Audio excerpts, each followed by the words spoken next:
Hello দর্শক, আসসালামু আলাইকুম। আশা করি সকলেই ভালো আছেন। তো দর্শক, দেখতে পাচ্ছেন আমরা কিভাবে মিষ্টি কুমড়া গাছগুলো চাষ করে থাকি।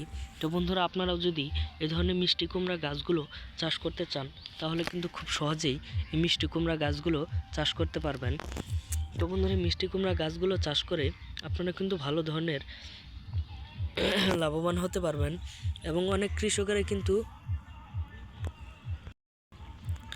তো বন্ধুরা, দেখতে পাচ্ছেন এই মিষ্টি কুমড়া গাছগুলো চাষ করে অনেক কৃষকেরাই লাভবান হয়েছে।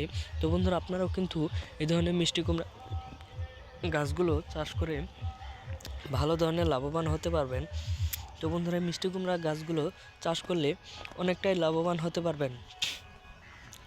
তো বন্ধুরা, দেখতে পাচ্ছেন এই মিষ্টি কুমড়া গাছগুলো কিভাবে আপনারা চাষ করবেন। তো বন্ধুরা, বাজার থেকে আপনারা মিষ্টি কুমড়া গাছের বীজগুলো কিনে এনে আপনাদের বাড়িতে চাষের জমিতে কিংবা আপনাদের বাড়িতেই একটি ঝাড় তৈরি করে সেখানে আপনারা রোপণ করে দিবেন। তারপরে প্রত্যেক দিন পানি দিবেন সকালে এবং বিকালে, এবং কিছু সার ব্যবহার করবেন যাতে করে গাছগুলো পোকামাকড় না ধরে। তারপর গাছগুলো খুবই দ্রুতভাবে বেড়ে যাবে। তারপরে কিন্তু আপনারা কিন্তু এতে করে আপনাদের প্রচুর পরিমাণে লাভবান হতে পারবেন এগুলো বিক্রি করার পরে। তো বন্ধুরা, আমাদের ভিডিওটি ভালো লাগলে অবশ্যই চ্যানেলটি সাবস্ক্রাইব করে দিবেন। ধন্যবাদ সকলকে, সকলে ভালো থাকবেন। আসসালামু আলাইকুম।